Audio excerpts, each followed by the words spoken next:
Assalamualaikum warahmatullahi wabarakatuh. Selamat beraktivitas sahabat-sahabat user dimanapun Anda berada. Semoga kita selalu keadaan sehat walafiat, tiada kekurangan suatu apapun. Amin. Baik teman-teman, di sini saya ada satu unit AC merek Panasonic, ya, Panasonic. Di sini lagi saya vakum ya. Lagi saya vakum. Ya, ini lagi saya vakum kurang lebih 5 menit ya. Saya vakum. Ini udah saya susun semua.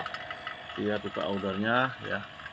Jadi indoor di sana ya. Jadi cuma untuk tes saja. Jadi indoornya itu enggak ada modulnya ya teman-teman, jadi saya cuma fungsikan untuk fan-nya aja. Jadi itu kabel AC fan di sini ya. Jadi satu sini. Jadi ntar outdoor saya langsungin, tidak melalui indoor, karena indoor cuma saya pakai buat kipasnya aja. Jadi cuma evaporator sama kipas ya. Jadi ini kabelnya ya, ini kabel untuk dari fan indoor ya, dan ini kabel AC nya.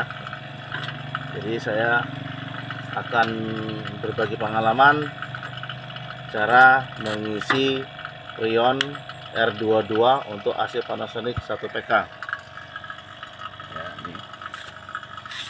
Jadi tutorialnya cara mengisi Freon AC Panasonic 1PK yang benar teman-teman.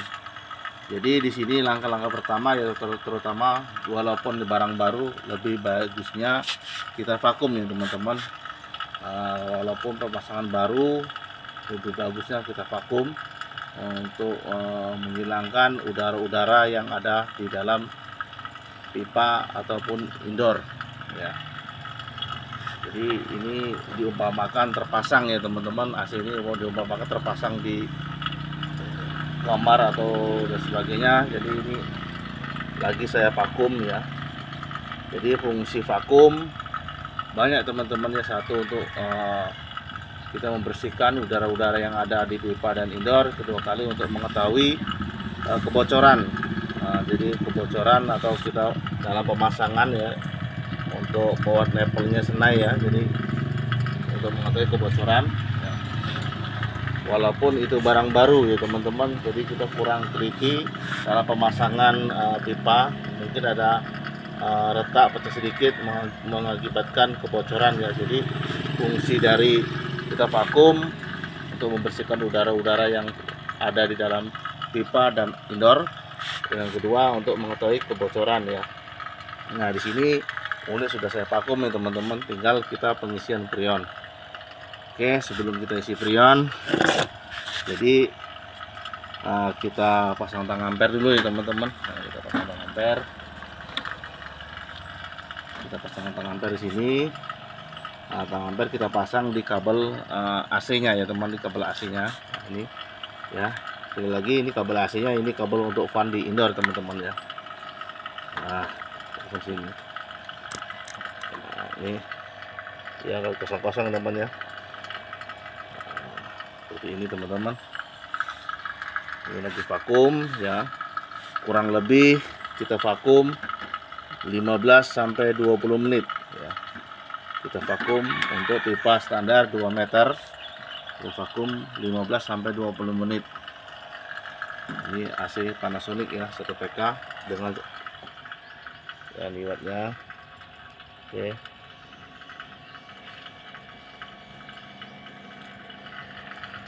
Ampere tertera di sini 4,1 ya. Jadi ntar kita lihat keadaan kosong berapa ya. Oke, ini mungkin sudah cukup ya, kita tutup saja dulu. Kita tutup ya, itu nol ya teman-teman. Vakum ya, kita matikan.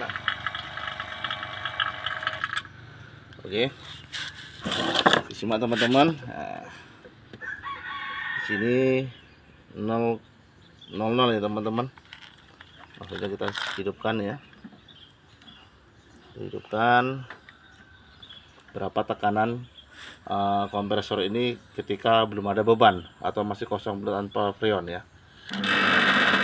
Oke. Nah, ini berisik getaran, ada barang di atas ya teman-teman ya. Ini turunkan saja biar jangan berisik. Ya ini lihat teman-teman, 1,9. Belum ada tekanan freon R22 1,9. Berarti dibilang masih 90% ya teman-teman, kompresor ya. Oke, kita ambil freon ya, ini freon.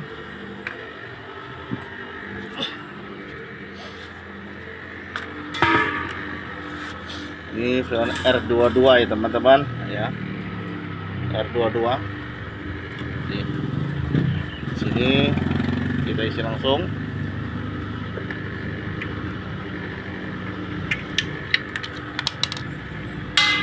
Kita pasang.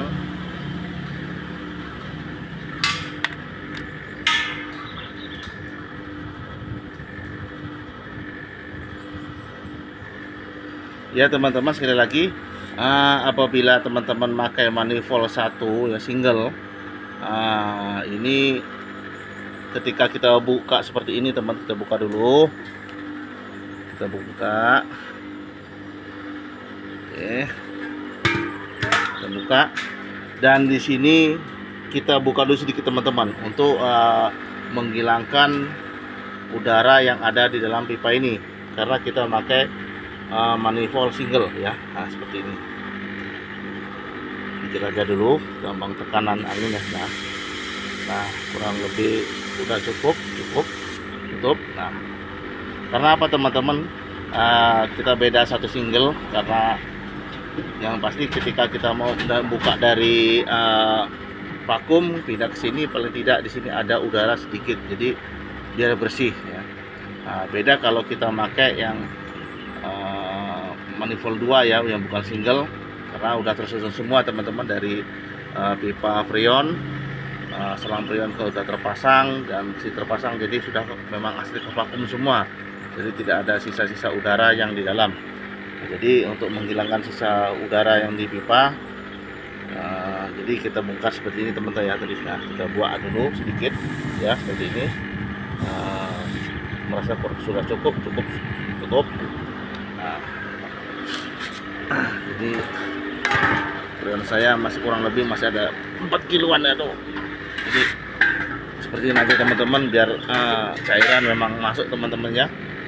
Langsung saja ya teman ya. Nah ini tekanan udah turun ya, 1,4 ya, maaf ini ya, 1,8. Oke, kita isi teman-teman, isi ya teman-teman ya. Ini 1,8. Oke, kita isi teman-teman ya. Naik manifoldnya teman ya, naik simak teman ya. Oke, terus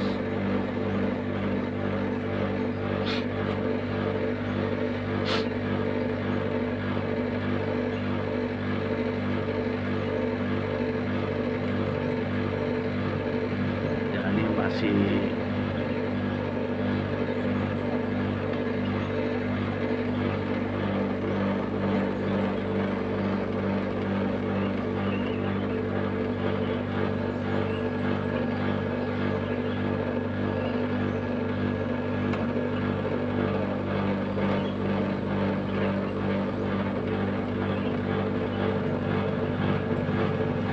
Jadi di sini teman-teman, fungsi dari kita memakai tang ampere ketika kita pengisian freon ataupun servis kompresor AC atau kulkas, pastikan selalu terpasang tang ampere. Karena fungsi tang ampere apa?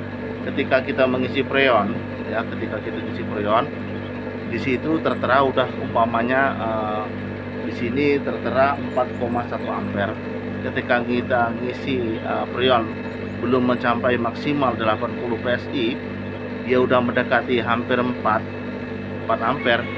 kita hentikan, kita cukupkan ya, jangan terus diisi karena kompresor itu udah tidak mampu lagi teman-teman. Nah, jadi makanya fungsi dari tang ampere seperti itu ya teman-teman. Sini baru 0 ya, baru 0 udah kita isi lagi, terus kita isi lagi sampai maksimal ya, kita lihat sampai dicek terus teman-teman. Nah ini udah 2,7, udah masih berjalan ya teman-teman, ya berjalan, pipa udah mulai dingin dan agak nyalju lah teman ya, kita lihat. Nah di sini udah mulai ada salju ya teman-teman ya. Nah, karena kita pengisian, baru pengisian nih ya teman-teman, ada salju. Ini evaporatornya ya. Nah yang saya pakai ini masih ada modelnya, tapi model udah rusak teman-teman, jadi saya memakai cuman untuk tes saja, pakai evaporatornya sama fan-nya aja. Nah jadi di sini ini ada hawa dingin ya, ini lihat dinginnya. Oke, ini mulai ada salju, masih kita isi lagi terus sampai maksimal ya. Tekanan udah 20 teman-teman, 20. Di sini masih 2,6. Oke, langsung kita isi lagi. Coba. Ya, berapa teman-teman? 2,8. Di sini udah 30. Ini teman-teman, udah 30 ya. Nah, ini 20 sini, 30, 40 ya. Ya, jadi saran saya teman-teman, untuk AC 1 PK pipa kurang lebih dari 2 meter atau 2 meter, kalau ukuran kamar 3 persegi atau 3/4, kita cukup isi. Kalau kompresor masih normal, catatan kompresor masih normal, cukup kita isi 60 sampai 70 PSI saja ya teman-teman.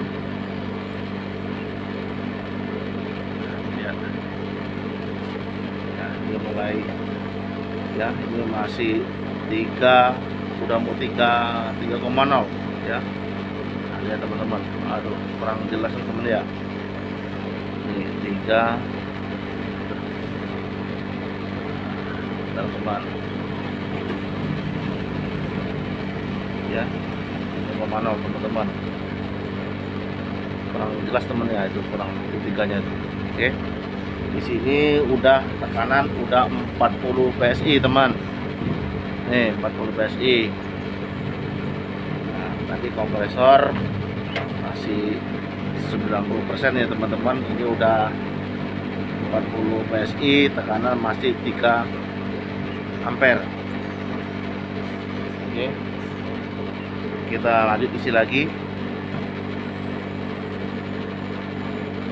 ya teman. Ini pipa ya, salju ya, berarti memang masih kurang ya teman-teman. Kita isi lagi, ini lihat teman. Nah ini, oke, masih salju dan hawa dingin sudah ada teman ya, udah ada nih dingin. Nah, ada maksi, ini udah bagus nih teman. Nih udah ada embun dan udara udah dingin, udah sejuk ya.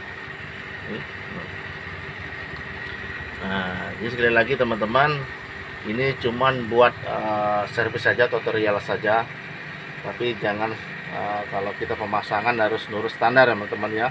Dari in outnya kita melalui modul ya, jadi melalui indoor. Untuk outdoornya teman-teman, karena ini buat servis tidak apa-apa seperti ini teman. Nah ini kabel fan-nya ya, ini saya pakai kapasitor luar nih, jadi untuk menghidupkan fan-nya saja.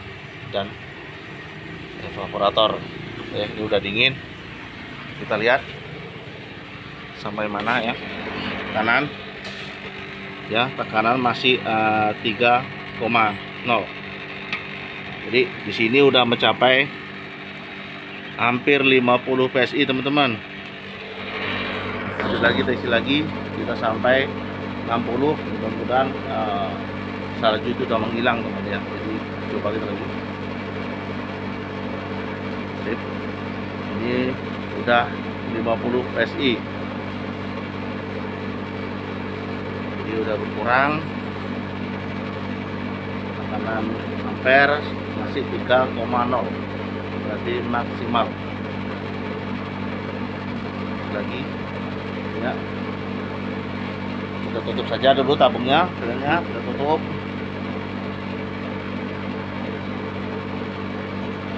ya, kita habiskan sisa di selang ya, isi lagi ya, hampir 60 teman-teman ya, ini udah 60 teman, sudah 60 PSI. Nah, ini kurang lebih cukup teman ya, 60 PSI untuk ruangan 3x3.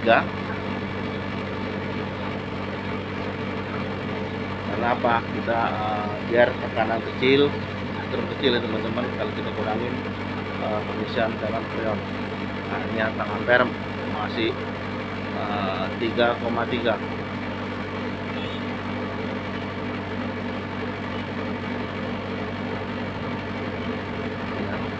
Ya, 3,3, berarti kompresor masih maksimal teman-teman, masih bagus ya. Nah, ini udah tekanan udah 60 PSI. Yuk kita cek lagi di indoor. Waduh, udah dingin teman-teman, udah sejuk nih, udah sejuk. Nah, udah tidak ada salju lagi teman-temannya, ini udah bekas ada air. Sebagian udah ada air yang mengalir ya teman-teman, berarti bekerja dengan normal. Oke. Nah, ini udah sejuk hawanya, udah adem.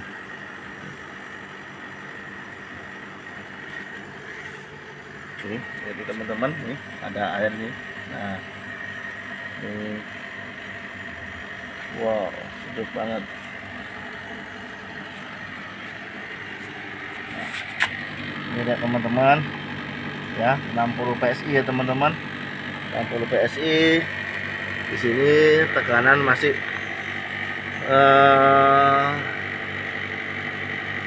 wow, 3,2 teman-teman ya, 3,2.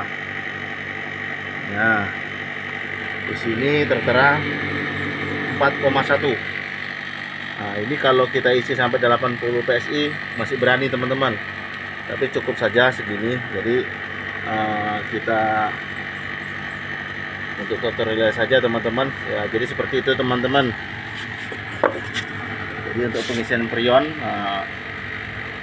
berapapun itu PK nya, jangan lupa terpasang tang ampere ya teman-teman. Jadi untuk mengetahui tekanan freon dan tekanan kompresor, jadi kompresor sebelum kita isi tekanannya berapa hingga pengisian. Jadi lagi kalau seumpamanya belum mencapai yang dibutuhkan freon 80 PSI untuk R22, tetapi kalau udah hampir mendekatin yang tercantum, hentikan ya teman-teman, jangan diisi terus, berakibatkan fatal pada kompresor sendiri dan akan rusak ya teman-teman. Oke, jadi kurang lebih seperti itu teman, untuk pengisian freon R22 merek Panasonic 1 PK. Nah, ini udah 60 lebih teman, jadi udah bagus. Nah, masih tekanan masih 3, ya, jadi kompresor dinyatakan masih normal. Oke, kurang lebih seperti itu. Sedikit pengalaman tentang mengisi freon R22 merek Panasonic, semoga saja bermanfaat. Jangan lupa dukungannya, subscribe, like, share, komennya. Saya akhiri, wabillahi taufiq wal hidayah. Wassalamualaikum warahmatullahi wabarakatuh.